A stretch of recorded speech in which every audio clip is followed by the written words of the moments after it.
A Minnesota family says their son was taken by Russian authorities as he was trying to flee Ukraine. 28-year-old Tyler Jacob moved to the southern Ukrainian city of Kherson last year to teach English, but his life has been turned upside down ever since the start of the war, and also his family here at home. According to Tyler's family, he boarded an evacuation bus to Turkey on Saturday, but he was apparently detained when that bus was stopped by Russian forces at a checkpoint in Crimea. Tina Hauser is Tyler's mom, and she is joining us live now. Tina, what a difficult situation this is for you and for your family. I'm so sorry.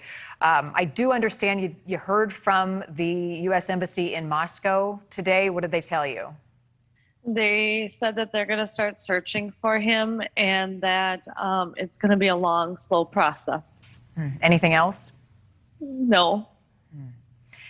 When did you last hear from Tyler? It was Saturday morning. I heard his voice when he called at 4:30, and then my last text message was around 8 o'clock in the morning.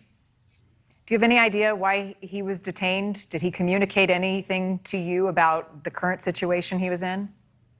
No, he just said that the Russian military was making him board the bus, and that he was with somebody that would help him get to Turkey, and he would be okay. And then the next thing I know, Monday afternoon, I got a message from his wife saying that he has been detained in Russia by the military. He was taken off the bus.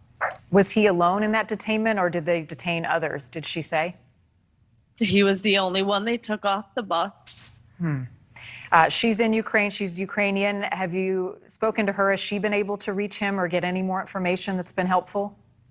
She has not been able to reach him, and we've asked the friend that was on the bus with him all the questions that we can, so I can report them back to the senators and whoever else needs the information, but we have not been able to hear from him. She hasn't had any contact with him either. What was that friend able to share? What types of questions was Tyler being asked? Just that they weren't really there with him when he was being questioned. He was taken off the bus, and all the people on the bus were saying, "Keep him here. Why are you taking him? He's supposed to be with us. Let him go." And that's the last time they seen him. Did they describe who was taking them, how many there were, what kind of vehicle he was loaded into? No, they didn't see any of that. They just took him off the bus, and then the buses left. Wow. I know, Tina, you have reached out to lawmakers in Minnesota. What are they doing to help? They're trying to reach out to the U.S. embassies, both in Poland and in Russia. And they're trying to get everything together to help us find him. We mentioned a moment ago that he was in Ukraine as a teacher. How well does he speak Russian? He's learning it. He was more teaching the Ukrainians the English language. But he has been learning it ever since he's been over there. Tina, we have some satellite images of Kherson and some of the recent airstrikes, and this is where Tyler was at some point. I want to share that with people at home. How are you processing all of this as we look at this city where your son was and the unknowns? It's hard, because he loved that area that he was in, and it's devastating because he sent me videos when he could of what was happening in the distance, and it's like, your home is gone, your life is changing, and it's so hard to see him suffer through that because it's where he wanted to be. If you could speak to him right now, what would you tell him?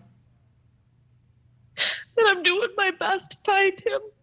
I want to bring him home. I just miss him so much, and that mom loves him so much.